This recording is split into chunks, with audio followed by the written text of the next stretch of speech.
ಈ ರಂಗಭೂಮಿಗೆ ಬಹುದೊಡ್ಡ ಇತಿಹಾಸ ನಿಮಗೆ ತಿಳಿದಿಲ್ಲದೆ ಇರೋದಂಥದ್ದು ಏನೂ ಇಲ್ಲ. ನಾವೆಲ್ಲ ಸಣ್ಣವರಾಗಿದ್ದಾಗ ಗುಬ್ಬಿ ವೀರಣ್ಣವ್ರನ್ನ, ಗರುಡ ಸದಾಶಿವರಾಯರನ್ನ, ಆರ್ ನಾಗೇಂದ್ರಾಯರನ್ನ ಇಂಥವ್ರನ್ನೆಲ್ಲನೂ ರಂಗಭೂಮಿಯ ಮೇಲೆ ನೋಡಿದವರು ನಾವು. ಅದರಲ್ಲೂ ನನ್ನ 7-8 ವರ್ಷದಲ್ಲಿ ಗರುಡ ಸದಾಶಿವರಾಯರ ಸಾಮ್ರಾಟ್ ಅಶೋಕ ನಾಟಕದಲ್ಲಿ ನಾನು ಅಶೋಕದ ಮಗನ ಪಾತ್ರವನ್ನ ಕೆಲವು ನಿಮಿಷಗಳ ಕಾಲ ಮಾಡಿದ್ದು ನನಗೆ ನೆನಪಿದೆ. ಅಶೋಕ ಯುದ್ಧಕ್ಕೆ ಹೋಗಬಾರದು ಅಂತ ಹೇಳಿ ಅಶೋಕನ ಕಾಲನ್ನು ಹಿಡಿಯೋ ಸಂದರ್ಭ ಹಿಡಿದಿದ್ದೆ. ಆತನ ಶೂಸ್ ಕೈಗೆ ಬಂತು, ನನ್ನ ಕೈಗೆ ರಾಜ ಹಾಕೊಂಡಿದ್ದ ಶೂಸು. ನನಗೆ ಆಶ್ಚರ್ಯ, ಎಷ್ಟು ಚೆನ್ನಾಗಿದೆ ಇದು, ಈ ಶೂಸು. ರಾಜನಾದವ್ರು ಎಲ್ಲರಿಗೂ ಈ ಶೂಸ್ ಸಿಗತ್ತಾ? ನಾ ಸಣ್ಣವನು ಆ ದಿವಸದಲ್ಲಿ. ಮಾರನೇ ದಿವಸ ಪಾಪ ಹರಿದೋಗಿರೋ ಬನೀನು, ಹರಿದೋಗಿರೋ ಶರ್ಟ್ ಹಾಕೊಂಡು ನಮ್ಮೂರ ಕೆರೆಯಲ್ಲಿ ಸಾಮ್ರಾಟ್ ಅಶೋಕನ ಪಾತ್ರ ಮಾಡ್ತಿದ್ದವ್ರು ಈಜೊಡಿತಾ ಇದ್ರು ಪಾಪ. ಅದನ್ನ ನೆನೆಸ್ಕೊಂಡಾಗ ಅವತ್ತಿನ ರಂಗಭೂಮಿಗೂ ಇವತ್ತಿನ ರಂಗಭೂಮಿಗೂ ಬಹಳಷ್ಟು ವ್ಯತ್ಯಾಸವಿದೆ. ಮತ್ತೆ ಈ ಪರಂಪರಾ ರಂಗ ಪುರಸ್ಕಾರ ಪ್ರದಾನದಲ್ಲಿ ನನ್ನನ್ನು ಆರಿಸ್ಕೊಂಡಿದ್ದು ನನಗೆ ಬಹಳ ಸಂತೋಷ ತಂದಿದೆ. ನಾನು 1971ನೇ ಇಸ್ವಿಯಿಂದ ಆಕಾಶವಾಣಿ ಕಲಾವಿದ. ಅಣ್ಣವ್ರ ಜೊತೆಗೆ ಚಿನ್ನಪ್ಪನವರು ಅಂತ ಒಬ್ರು ಇದ್ರು, ಒಳ್ಳೆಯ ರಂಗ ನಟರು. ಅವರು ಜಿ.ವಿ. ಶಿವಾನಂದರು, ಬಿ.ಎಸ್. ರಾಮರಾಯರು, ಬಿ.ಎಸ್. ನಾರಾಯಣರಾಯರು, ಜ್ಯೋತ್ಸ್ನಾ ಕಾಮತ್ರು, ಯಮುನಾ ಮೂರ್ತಿಯವರು, ಇಂಥ ಮಹಾನ್ ಒಬ್ಬರಿಗಿಂತ ಒಬ್ಬರು ಶ್ರೇಷ್ಠ ನಟರು. ಇಂಥವ್ರ ಜೊತೆಯಲ್ಲಿ ನನಗೂ ಕೂಡ ಆ ಧ್ವನಿಯನ್ನ ಹಂಚ್ಕೊಳ್ಳೋಕ್ಕೆ ಅವಕಾಶ ಮಾಡಿಕೊಟ್ಟಿತ್ತು ಆಕಾಶವಾಣಿ. ನಾನು ಋಣಿ. ರಾಮಣ್ಣವರು ನಾನು ಸುಮಾರು 20-30 ವರ್ಷದಿಂದ ಆಕಾಶವಾಣಿ ಕಲಾವಿದರು. ಧ್ವನಿ ಹೇಗಿರಬೇಕು ಅನ್ನೋದನ್ನ ನಮಗೆ ಆಕಾಶವಾಣಿ ಹೇಳಿಕೊಡುತ್ತೆ. ಎಲ್ಲಕ್ಕಿಂತ ಹೆಚ್ಚಾಗಿ ಬರಹಗಾರರಿಂದ ಹಿಡಿದು, ಸೈಡ್ ವಿಂಗ್ಸ್ ಕಟ್ಟೋರಿಂದ ಹಿಡಿದು, ಸ್ಟೇಜಿನ ಹಿಂಭಾಗದಲ್ಲಿ ಕೆಲಸ ಮಾಡೋರಿಂದ ಹಿಡಿದು, ಇವರೆಲ್ಲರ ಶ್ರಮ ಇದ್ದಿದ್ದಕ್ಕೆ ಇವತ್ತು ಆ ರಂಗಭೂಮಿಗೆ ಅಂಥ ಒಳ್ಳೆ ಹೆಸರು ಇರೋದು. ನಂಗೆ ಸಿಕ್ಕಿರೋ ಸಮಯ ಬಹಳ ಕಡಿಮೆ. ಅದರಲ್ಲಿ ಒಂದು ಪ್ರಸಂಗವನ್ನು ನಿಮ್ಗೆ ಹೇಳ್ತೀನಿ. ಎನ್.ಎಸ್. ರಾಯರು ಅಂತ ಕೇಳಿರ್ಬೇಕು ನೀವು. ಅವರು ಬರೆದಂಥ ರಾವಣ, ವರಭ್ರಷ್ಟ ರಾವಣ ಅಂತ ಹೇಳಿ, ಅದರಲ್ಲಿ ನಾನು ಮಾಡ್ತಾ ಇದ್ದೆ ಆ ಕ್ಯಾರೆಕ್ಟರ್ನ. ಒಬ್ಬ ಬರವಣಿಗೆ ಬರೀತಕ್ಕಂಥವನು ಎಷ್ಟು ಶ್ರೇಷ್ಠವಾಗಿ ಬರೀಬಲ್ಲ ಅನ್ನೋದಕ್ಕೆ ಆ ನಾಟಕದ ಒಂದು ಉದಾಹರಣೆಯನ್ನು 2 ಮಾತುಗಳಲ್ಲಿ ಹೇಳ್ತೀನಿ. ವಿಶ್ವರಂಗ ಭೂಮಿ ದಿನಾಚರಣೆ ಆದ್ದರಿಂದ 2 ನಿಮಿಷ. ಅಖಂಡ ಅವನಿ ಮಂಡಲ ದಿಗ್ವಿಜಯದ ದಂಡಯಾತ್ರೆಯಲ್ಲಿ ಮುಖಂಡರಾಗಿ ನಿಂತು ಗಂಡು ಗಲಿವರಿ ದಂಡವನ್ನೇ ಅಖಂಡಲಗೈದು ಈ ಭೂಮಂಡಲದ ಆಳ್ವಿಕೆಯ ದಂಡವನ್ನು ಈ ದೋರ್ದಂಡನ ಹಸ್ತಪೀಠ ಕುಪ್ಪಿಸಿದ ಮಹಾಮಂಡಲಾಧೀಶ್ವರರೇ, ಅಂಕಧೀರರೆಂಬ ಬಿರುದು ಹೊತ್ತು ಲಂಕಾ ಸಾಮ್ರಾಜ್ಯದ ಭದ್ರ ಭವಿಷ್ಯತ್ ಭವನಕ್ಕೆ ಭದ್ರ ಅಡಿಪೀಠದಂತಿರುವ ನನ್ನ ಅಭಿಮಾನದ ಅನುಚರರಾದ ವಿಭೀಷಣ ಕುಂಭಕರ್ಣಾದಿಗಳೇ, ಸಮರದಲ್ಲಿ ಸೂಕ್ತ ಸಲಹೆ ಇತ್ತು ಮಾರ್ಗದರ್ಶಕರಾದ ಅಮಾತ್ಯ ರಕ್ತ ಪ್ರಹಸ್ತ ಮಹೋದಯರೇ, ಇಂದು ನಿಮ್ಮೆಲ್ಲರ ನಿಸ್ವಾರ್ಥ ನಿಷ್ಠೆಯಿಂದಲೂ ನಿಷ್ಕಾಮ ಕೈಂಕರ್ಯದಿಂದಲೂ ವಿಶ್ವಪತಿ ವಿಶಾಕ್ಷ ವಿರೂಪಾಕ್ಷನ ಕರುಣಾಮಯ ಅಕ್ಷಯ ಕಟಾಕ್ಷದಿಂದಲೂ ಅವಿಚ್ಛಿನ್ನ ಶಿವಶರಣ ಅಖಂಡ ಸೈಕದ ಲಿಂಗಾರ್ಚನೆಯ ಶ್ರೀರಕ್ಷೆಯಿಂದಲೂ ನಮ್ಮ ದಿಗ್ವಿಜಯದ ದೀರ್ಘದಂಡ ಯಾತ್ರೆ ಆಪ್ತಿಕರವಾಗಿ ಪರಿಸಮಾಪ್ತಿಯಾಯಿತು. ನಮ್ಮ ಮುಂದಿನ ಪಯಣ ದೇವೇಂದ್ರನ ಅಮರಾವತಿಯತ್ತ. ಯಾಕಿದನ್ನು ಹೇಳಿದೆ ಅಂದ್ರೆ ಭಾಷೆ, ಆ ಧ್ವನಿ, ಆಕಾಶವಾಣಿ ಮತ್ತು ಬರವಣಿಗೆ ಬರ್ಕೊಂಡಂಥವರು ಅದನ್ನ ಅಭಿನಯಕ್ಕೆ ನಮ್ಗೆ ಬೇಕಾದಂಥ ಈ ಮೈಕಾಸುರನನ್ನು ಕೊಟ್ಟವರು ಎಷ್ಟೊಂದು ಜನ ನಮ್ಮ ಹಿಂದೆ ಕೆಲಸ ಮಾಡಿದ್ರು. ಅವರೆಲ್ಲರಿಗೂ ವಿಶ್ವರಂಗ ಭೂಮಿಯ ಈ ಸಂದರ್ಭದಲ್ಲಿ, ದಿನಾಚರಣೆಯ ಸಂದರ್ಭದಲ್ಲಿ ಕೃತಜ್ಞತೆಯನ್ನು ಅರ್ಪಿಸೋದು ಬಿಟ್ಟರೆ ಇನ್ನೇನು ನಮ್ಗೆ ಗೊತ್ತಿಲ್ಲ. ಹಾಗಾಗಿ ನನಗೆ ಸಿಕ್ಕಂತ ಕಡಿಮೆ ಅವಕಾಶದಲ್ಲಿ ಹೆಚ್ಚು ಮಾತನಾಡಿದ್ರೆ ದಯವಿಟ್ಟು ಕ್ಷಮಿಸಿ. ಜೀವನೋಪಾಯದ ಶಿಕ್ಷಣವನ್ನು ನಾವು ನಮ್ಮ ಮಕ್ಕಳು ಕೊಡ್ತಾ ಇದ್ದೀವಿ. ಜೀವನ ಸಾರ್ಥಕತೆಯ ಶಿಕ್ಷಣವನ್ನು ಮಕ್ಕಳು ಕೊಡಬೇಕು. ಒಬ್ಬ ಇಂಜಿನಿಯರ್ ಆಗಲಿ, ಒಬ್ಬ ಡಾಕ್ಟರ್ ಆಗಲಿ ಇವತ್ತಿನ ದಿವಸ ಅಪ್ರಸ್ತುತವಾಗ್ತಾರೆ. ಯಾಕೆ ಅಂತಂದ್ರೆ ಮನಸ್ಸಿನ ನೆಮ್ಮದಿಯನ್ನ ಕಳ್ಕೊಳ್ತಕ್ಕಂಥ ಪ್ರಸಂಗಗಳು ಇವತ್ತು ಹೆಚ್ಚಿಗೆ ಆಗ್ತಾ ಇದೆ. ಮೊಬೈಲ್ ಸಿಕ್ಕಲಿಲ್ಲ ಅಂತ ಆತ್ಮಹತ್ಯೆ, ಅಪ್ಪ ಬೈದ್ರು ಅಂತ ಆತ್ಮಹತ್ಯೆ, ಈಗೆಲ್ಲ ಮಕ್ಕಳು ಮಾಡ್ಕೋತಿರ್ಬೇಕಾದ್ರೆ ಈ ಪರಂಪರಾದವರು ಮಕ್ಕಳಿಗೆ ಕಥೆ ಹೇಳಿಸ್ತಾರೆ, ಗೃಹಿಣಿಯರಲ್ಲಿ ಜಾನಪದ ಹಾಡುಗಳನ್ನು ಹಾಡಿಸ್ತಾರೆ. ರಂಗಭೂಮಿ ಸದಾ ಜೀವಂತವಾಗಿರೋಕ್ಕೆ ವರ್ಷ ಪೂರ್ತಿ ಸಂಕಲ್ಪವನ್ನು ಇಟ್ಕೊಂಡು ಆಚರಣೆ ಮಾಡ್ತಾರೆ. ಅವರ ಕೆಲಸಗಳು ಮತ್ತಷ್ಟು ಚೆನ್ನಾಗಾಗಲಿ. ರಾಮಣ್ಣವರಂಥ ಮತ್ತೆ ಅವರ ಹಿಂದೆ ಇರ್ತಕ್ಕಂಥ ತಂಡದವರು ಎಲ್ಲರೂ ಸಹ ಈ ಸಂದರ್ಭದಲ್ಲಿ ನಾವು ಪ್ರಾತಸ್ಮರಣೀಯರು. ಮತ್ತಷ್ಟು ಹೆಚ್ಚು ಕೆಲಸ ಮಾಡೋದಕ್ಕೆ ಭಗವಂತ ಅವರಿಗೆ ಶಕ್ತಿಯನ್ನು ಕೊಡ್ಲಿ ಅಂತ ಹೇಳಿ ನನ್ನ ಕೆಲವು ಮಾತುಗಳನ್ನು ಮುಗಿಸ್ತೇನೆ. ನಮಸ್ಕಾರ.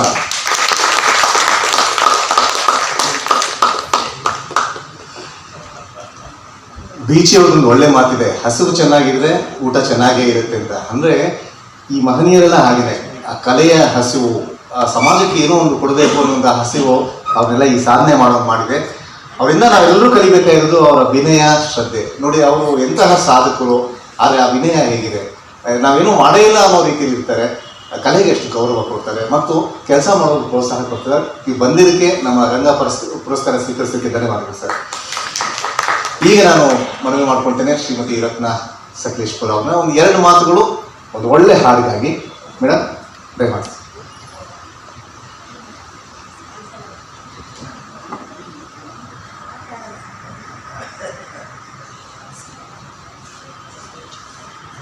ಸ್ಟೂಲ್ ಹಾಕ್ಲಿಲ್ಲ ಅಂತ ನಾನು ಕಾಣಿಸಲ್ಲ, ಅದಕ್ಕೆ ಹಾಕೊಂಡು ಬಂದೆ. ಧನ್ಯವಾದಗಳು ಸರ್. ಎಲೆ ಮನೆ ಕಾಯಿಗೆ ಕೆಲಸ ಮಾಡ್ತಾಯಿದ್ದೆ, ನನ್ನನ್ನು ಗುರುತಿಸ್ಬಿಟ್ಟು ರಂಗ ಪುರಸ್ಕಾರ ಕೊಟ್ಟಿದ್ದೀರಾ, ತುಂಬ ಧನ್ಯವಾದಗಳು. ಮಾತು ಕಡಿಮೆ, ಹಾಡು ಸ್ವಲ್ಪ ಜಾಸ್ತಿ ಮಾಡ್ತೀನಿ. 2 ಹಾಡ್ತೀನಿ, ಹಾಡೋದಲ್ಲ. ಮಕ್ಕಳು ರಂಗ ಭೂಮಿಯಲ್ಲಿ ನಾನು ಕೆಲಸ ಮಾಡ್ತಾಯಿದ್ದೀನಿ. ಮಕ್ಕಳಿಗೋಸ್ಕರ ಹಾಡೋ ಮಕ್ಕಳುಗಳಿಲ್ಲ. ಮಕ್ಕಳು ಒಂದು 4-5 ಜನ ಇದ್ದರೆ ಅವ್ರಿಗೆ ಖುಷಿ ಆಗೋದಿಲ್ಲ. ಮಕ್ಕಳು ಕನಸು ಕಾಣ್ತಾ ಇರ್ತಾರೆ. ಕನಸು ಕಾಣ್ತಾ ಇರ್ಬೇಕಾದ್ರೆ ಇದ್ದಾರಲ್ಲ, ಅವರು ಒಂದು 3-4 ಜನ ಮಕ್ಕಳಿದ್ದಾರೆ ಹಿಂದೆ. ಅವರು ಮಕ್ಕಳು ಇಲ್ಲೊಬ್ಬಿದ್ದಾರೆ. 5-6 ಜನ ಇದೆ, ಸಾಕು ಅಷ್ಟೇ ಸಾಕು.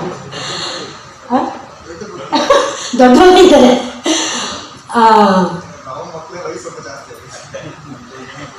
ಇರಲಿ, ನಿಮಗೋಸ್ಕರ ಹಾಡ್ತೀನಿ. ಮಕ್ಕಳಿಗೆ ಹೇಳ್ತೀವಿ, ನಿದ್ದೆ ಮಾಡಬೇಕಾದ್ರೆ ನಿದ್ದೆ ಮಾಡ್ತಾ ಇರ್ತೀರಾ, ಕಣ್ಣು ಮುಚ್ಕೊಂಡಿರ್ತೀರಾ. ಕಣ್ಣು ಮುಚ್ಕೊಂಡಾಗ ನಿಮಗೆ ಏನೇನೋ ತಿನ್ಬೇಕು ಅನಿಸುತ್ತೆ. ಏನೇನು ತಿಂತಾ ಇರ್ತೀರಾ ಅಂತ ಕೇಳ್ತೀವಿ. ಆವಾಗ ನಾವೆಲ್ಲ ಅಕ್ಕಿ ರೊಟ್ಟಿ ತಿಂತಾಯಿದ್ದೆ, ಕಡುಬು ತಿಂದೆ. ನಮ್ಮ ಕಡೆ ಎಲ್ಲ ಕಡುಬು, ಸಕಲೇಶ್ಪುರ ಕಡೆ ಎಲ್ಲ ಕಡುಬು. ಇರೋದನ್ನ ಬೆಂಗಳೂರು, ನಮ್ಮ ತಾಯಿ ಮನೆಯೆಲ್ಲ ಸಕಲೇಶ್ಪುರ. ಈಗಿನ ಮಕ್ಕಳು ಮ್ಯಾಗಿ ತಿಂತಾಯಿದ್ದೆ, ಇನ್ನೇನೋ ಏನು sir, pizza, burger, ice cream ಅದು ತಿಂತಿದ್ದೆ ಅಂತ ಹೇಳ್ತಾರೆ. ನಮ್ಮ ರಂಗಭೂಮಿಲಿ ಅದೆಲ್ಲ ತಿನ್ನೋಕ್ಕಾಗಲ್ಲಪ್ಪ. ಹಾಡಬೇಕಾದ್ರೆ, ಕನಸು ಕಾಡ್ಬೇಕಾದ್ರೆ ಬೇರೆ ಥರನೇ. ಅವಾಗೊಂದು ಹೇಳ್ಕೊಡ್ತೀನಿ ಹಾಡನ್ನ. ನಿದ್ದೆ ಮಾಡ್ತಾ ನಿದ್ದೆ ಮಾಡ್ತಾ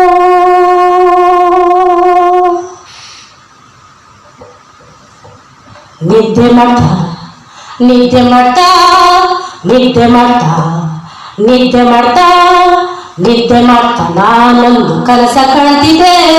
ನಿದ್ದೆ ಮಾಡ್ತಾ ನಾನೊಂದು ಕನಸ ಕಾಣ್ತಿದ್ದೆ. ಕನಸಿನಲ್ಲಿ ಹೇಳ್ತೀರ ಮಕ್ಕಳ, 4-5 ಜನ ಇದ್ದೀರಲ್ಲ, ಏನ್ ತಿಂತಾ ಇದ್ರಿ ಅಂತ. ಮಸಾಲೆ ದೋಸೆ. ಇಲ್ಲಪ್ಪ, ನಾನು ತಿಂತಾ ಇರಲಿಲ್ಲ. ಕನಸಿನಲ್ಲಿ ಹಾಕಿ ತಿಂತಿದ್ದೆ. ಏನ್ ತಿಂತಿದ್ದೆ? ಕನಸಿನಲ್ಲಿ ಹಾಕಿ ತಿಂತಿದ್ದೆ. ಆಮೇಲೆ ಬ್ರೆಡ್ ಅಂತ ಧಿಮ್ಮು ತಿಂತಿದ್ದೆ. ಬ್ರೆಡ್ ಅಂತ ಧಿಮ್ಮು ತಿಂತಿದ್ದೆ.